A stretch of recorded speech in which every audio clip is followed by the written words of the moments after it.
السلام علیکم ورحمۃ اللہ وبرکاتہ۔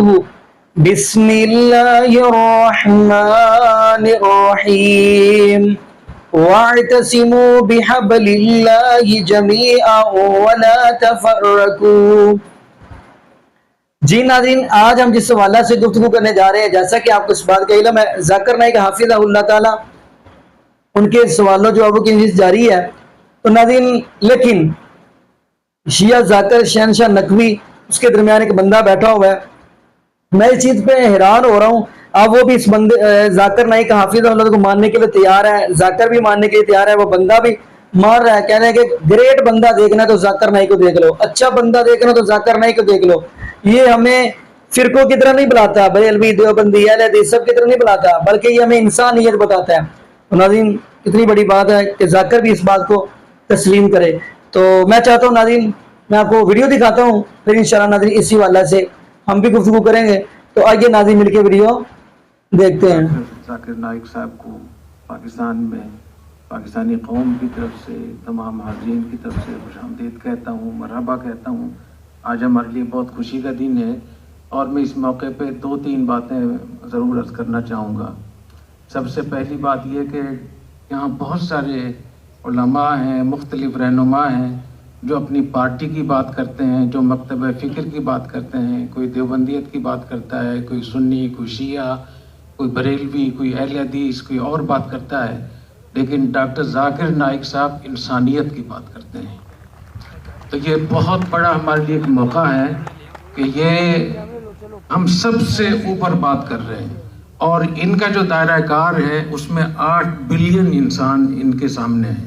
یہ بہت بڑی بات ہے، اور میں سمجھتا ہوں کہ ڈاکٹر ذاکر نائک صاحب کا ہم شکریہ بھی ادا کریں، ہم ان کو بہت دھیان سے بھی سنیں، اور خاص طور پہ حضور اکرم صلی اللہ علیہ وسلم کی زبان مبارک سے جو اعلان کرایا اللہ تعالیٰ نے، قُلْ يَا أَيُّهَا النَّاسِ إِنِّي رَسُولُ اللَّهِ إِلَيْكُمْ جَمِيعًا، تمام انسانوں کو کہا گیا ہے کہ میں تم سب کا رسول ہوں۔ تو ڈاکٹر ذاکر نائک صاحب حضور اکرم صلی اللہ علیہ وسلم کی اسی بات کے داعی ہیں۔ یہ کتنی بڑی فضیلت کی بات ہے۔ دوسری بات، یہاں جو ہمارے حضرات تشریف لائے ہوئے ہیں، مختلف مذاہب کے حضرات تشریف لائے ہوئے ہیں، میں ان کو بھی خوش آمدید کہتا ہوں، اور میں ایک ان سے درخواست کروں گا اور ایک آپ سے درخواست کروں گا۔ آپ سے تو میں یہ درخواست کرنا چاہتا ہوں کہ جو لوگ بھی کسی بھی ریاست میں کسی ایگریمنٹ کے ساتھ، کسی نیشنلٹی کے ساتھ، کسی ویزے کے ساتھ رہتے ہیں، ان کے وہ تمام حقوق ہیں جو مسلمان کے ہیں۔ تو ان جو اقلیتیں پاکستان میں رہتی ہیں، ان کی جان، مال، تحفظ اور عزت کی حفاظت ہم سب پر فرض ہے۔ یہ کتنے افسوس کی بات ہے کہ کوئی ایک آدمی حرکت کرتا ہے، پوری بستی کی بستیاں جلاتی جاتی ہیں۔ نبی کریم صلی اللہ علیہ وسلم نے ارشاد فرمایا، جو اقلیتوں کو نقصان پہنچائے گا تو قیامت کے دن میں خود اس کا دعوے دار ہوں گا۔ تو آپ یاد رکھیے کہ اگر اقلیتوں پہ یہاں کوئی ظلم ہوتا ہے، کوئی زیادتی ہوتی ہے، کوئی نقصان ہوتا ہے، تو نبی کریم صلی اللہ علیہ وسلم آپ کا گریبان پکڑیں گے قیامت کے دن۔ تو یہ بہت بری بات ہے، ہمیں اس سے توبہ کرنی چاہیے، اور ان جتنی بھی لوگ یہاں رہتے ہیں ان کا ہمیں خیال رکھنا چاہیے، چاہے وہ سفارتکار ہوں، چاہے وہ مختلف اقلیتوں کے لوگ ہوں۔ اسی طریقے سے میں یہ بھی عرض کرنا چاہتا ہوں آپ سے کہ ہمیں اس کا پتہ ہونا چاہیے کہ نبی کریم صلی اللہ علیہ وسلم نے وہ تمام حقوق جو مسلمانوں کو دیے ہیں، وہ ان اقلیتوں کو بھی دیے ہیں جو کسی معاہدے کے ساتھ رہتے ہیں۔ فقہا نے لکھا ہے جیسے کسی مسلمان کی غیبت ناجائز ہے، ایسے جو غیر مسلم اسلامی ملک میں رہتے ہوں ان کی غیبت بھی ناجائز ہے، ان سے حسد کرنا بھی ناجائز ہے۔ تو ہم کس طریقے سے لوگوں پہ ظلم کرتے ہیں اور نام سنتے ہی ہم ان کو نقصان پہنچاتے ہیں، تو ہمیں اس کا خیال رکھنا چاہیے۔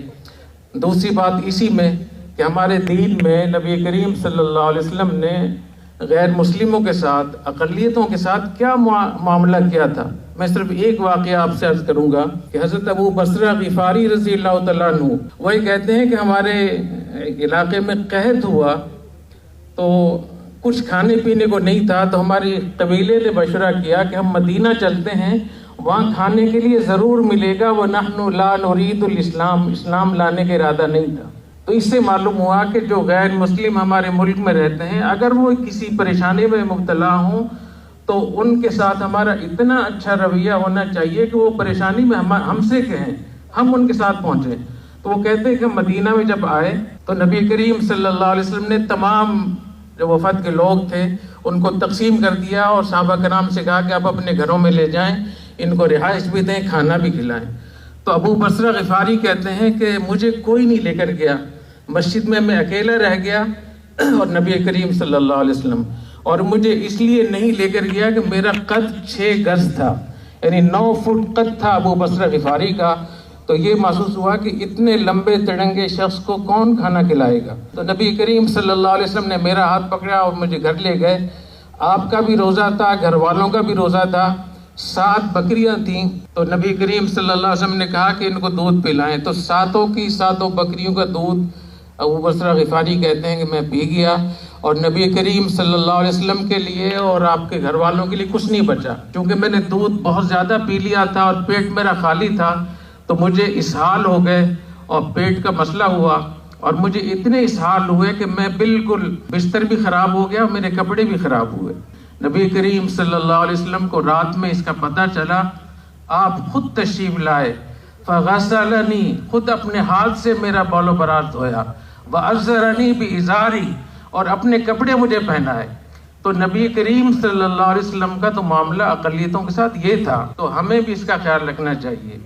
اسی طریقے سے جو حضرات یہاں تشریف لائے ہوئے ہیں مختلف مذاہب کے حضرات، میں ان سے کہتا ہوں کہ جس نبی نے آپ کے لیے وہ تمام حقوق دیے ہیں جو ایک عام مسلمان کے ہیں، تو اس نبی کا اکرام اور احترام آپ پر بھی کرنا چاہیے۔ اور خاص طور پہ جب آپ نے یہ کہہ دیا یا ایھا الناس انی رسول اللہ الیکم جمیعا، تو نبی کریم صلی اللہ علیہ وسلم سب انسانوں کے رسول ہیں، وہ آپ کے بھی رسول ہیں۔ یہ الگ بات ہے کہ آپ کو اطمینان نہ ہو، لیکن رسول اور نبی وہ آپ کے بھی ہیں۔ جیسے موسیٰ علیہ السلام ہم سب کے نبی ہیں، رسول ہیں، عیسیٰ علیہ السلام کو ہم سب مانتے ہیں، ایسی رسول اللہ بھی آپ کے بھی رسول ہیں۔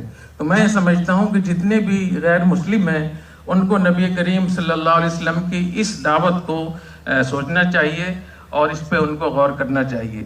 تیسری بات، میں مختلف جو مکاتب فکر کے حضرات تشریف رکھتے ہیں، ہم لوگ کس بات پہ لڑتے ہیں؟ ہم سب لوگ یہاں پاکستانی ہیں، مسلمان ہیں، جو ہمارے آپس میں فقہی مسائل ہیں، نظریاتی مسائل ہیں، تو اپنے درسگاہ تک رکھیں، اپنے مدرسے تک رکھیں۔ دنیا میں پھیلا کر لوگوں کو لڑانا یہ فساد فی الارض ہے جو ناجائز ہے اور حرام ہے، اور اسی وجہ سے کتنے بڑے بڑے ملک ہمارے ہاتھوں سے چلے گئے ہیں۔ آج آپ دیکھ رہے ہیں کہ غزہ میں کیا ہو رہا ہے، لبنان میں کتنا بڑا سانحہ ہوا ہے حسن نصر اللہ کا، اسماعیل ہنیہ کا کتنا بڑا حادثہ ہوا ہے ایران میں، وہ دندناتے پھر رہے ہیں یہود و ہنود، اور ہم آپس میں لڑ رہے ہیں۔ تو میری آپ سے درخواست ہے کہ پارٹیاں اور اپنے مدرسے اور اپنے مکاتب فکر وہ ہمارے دین میں، شریعت میں ریاست سے نیچے آتے ہیں، تو ریاست کے لیے، ریاست کے چیلنجز کے لیے ہم سب کو اکٹھے ہونا چاہیے، ہمیں ایک دوسرے کا خیال رکھنا چاہیے۔ اور میں اس موقع پر یہاں سندھ حکومت کا بھی بہت شکر گزار ہوں، آئی جی، ڈی آئی جی اور یہاں کے جتنے بھی حضرات ہیں، وہ انہوں نے ڈاکٹر ذاکر نائک صاحب کی سیکورٹی کے لیے بہت زبردست ماشاءاللہ انتظامات کیے ہیں، اور میں مرکزی حکومت کا بھی شکر گزار ہوں، خراج تحسین پیش کرتا ہوں کہ انہوں نے ایک ایسے شخص کو جو اللہ کے نام کی وجہ سے، رب اللہ کہنے کی وجہ سے ہندوؤں نے اور کافروں نے ان کا بائیکاٹ کیا یا ان پہ پابندی لگائی، ہماری حکومت نے، ہماری ریاست نے ان کو شاہی مہمان کا درجہ دیا۔ میں یہ سمجھتا ہوں کہ قیامت کے لیے ہمارے مرکزی حکومت کے لیے بہت بڑی بات ہوگی، اور اللہ تعالیٰ ہماری حکومت کو بھی بہت جزائے خیر عطا فرمائے۔ اور آخر میں گورنر صاحب کا میں بہت شکریہ ادا کرتا ہوں۔ گورنر صاحب جب سے تشریف لائے ہیں یہاں گورنر ہاؤس میں، آپ دیکھیں کہ علماء کو، مکاتب فکر کو، مختلف مذاہب کے لوگوں کو، کاروباری لوگوں کو، سفارتکاروں کو، ہر سطح پہ لوگوں کو بلا رہے ہیں۔ تو ہمیں اس وقت ایسے لیڈروں کی ضرورت ہے، اور ایسی لیڈرشپ ہمیں مرکز میں بھی چاہیے، صوبائی اس میں بھی چاہیے، گورنر ہاؤس میں بھی چاہیے، صدارتی ہاؤس میں بھی چاہیے۔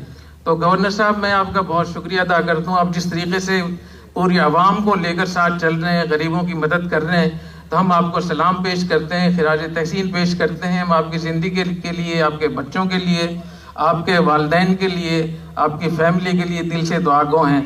بہت شکریہ، جزاکم اللہ، والسلام علیکم ورحمۃ اللہ وبرکاتہ۔